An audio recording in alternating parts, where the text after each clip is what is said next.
¿Qué fue Bretton Woods? Instituto público, localidad de Estados Unidos, donde en 1944 se celebró una conferencia internacional en la que se sentaron las bases del sistema monetario y financiero de la posguerra con la creación del FMI y el BIRF, organizaciones que perviven actualmente, si bien con funciones distintas a las originarias. ¿Cómo surge Bretton Woods?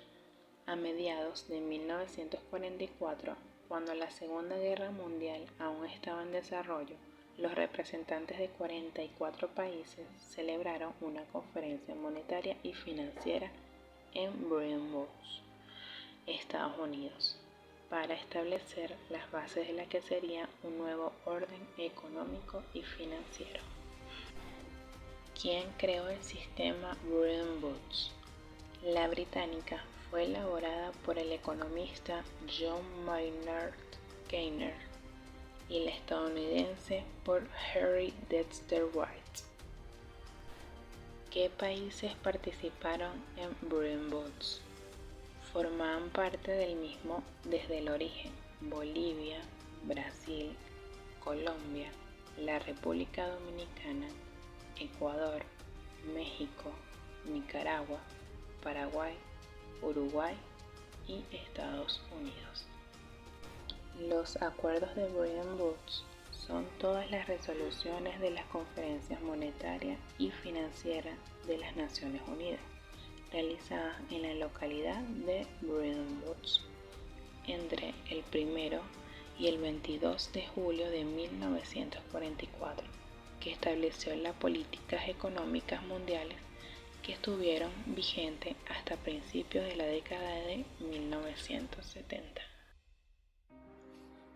¿Quién fue John Maynard Keynes? Analista y constructor de políticos económicos, periodista, hombre de negocios exitoso, profesor universitario, funcionario público, pensador, escritor, etc.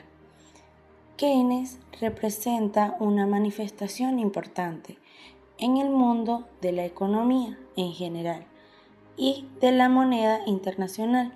Por lo tanto, Keynes ha desempeñado un papel primordial en la economía política mundial, alcanzando un nivel relevante, comparable solo al de Adam Smith y al de David Ricardo. Por su parte, al apartar a la economía de los lineamientos clásicos, creó una nueva escuela de pensamiento económico. Si bien Keynes fue uno de los mayores propulsores de un nuevo sistema financiero internacional más fuerte, y si bien sus ideas eran de las más destacadas entre los precursores, eran las más adecuadas para el buen funcionamiento de las instituciones financieras internacionales. Al final, el resultado se basó más en la superioridad económica de los actores, en el asentado de las ideas expuestas de Bretton Woods. Las instituciones financieras internacionales creadas por los acuerdos de Bretton Woods, el FMI y el Banco Mundial son organismos especializados creados en el propósito de dirigir un régimen para que conduzca al sistema monetario y financiero internacional.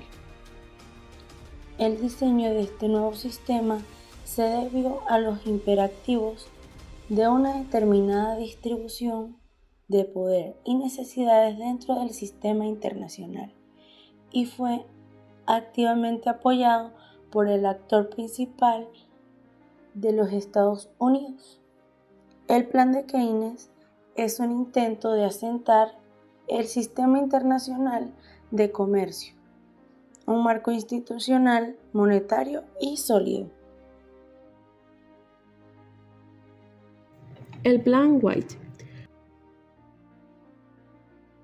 Luego de varias versiones preliminares, en abril de 1942, el Departamento del Tesoro de los Estados Unidos emitió un borrador de su plan de estabilización monetaria.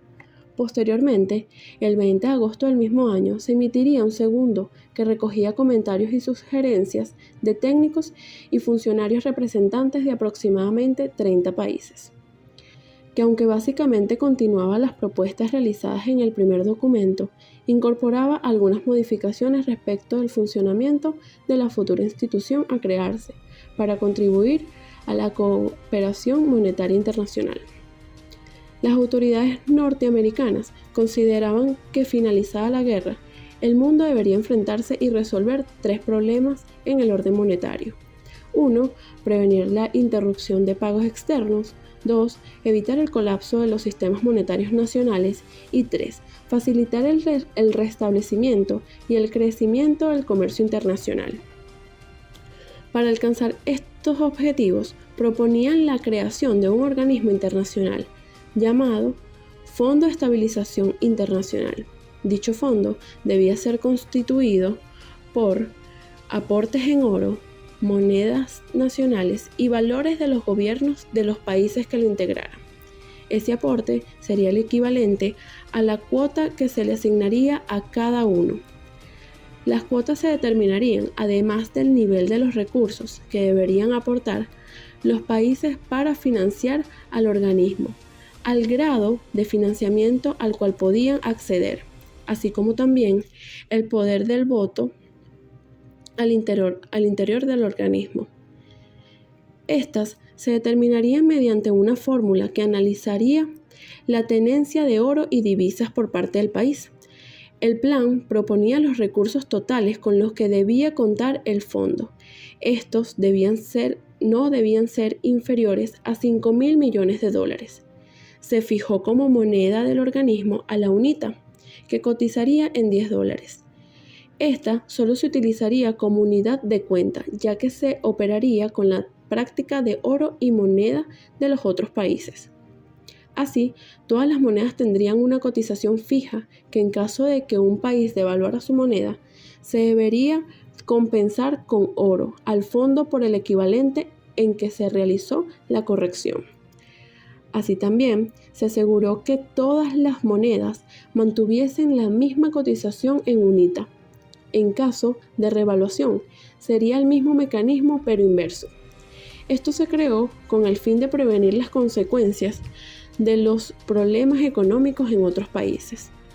Para acceder al financiamiento, los países solicitantes debían recibir la aprobación del directorio del organismo, donde estarían representando todos los países miembros. El financiamiento sería similar a un crédito, aunque no totalmente.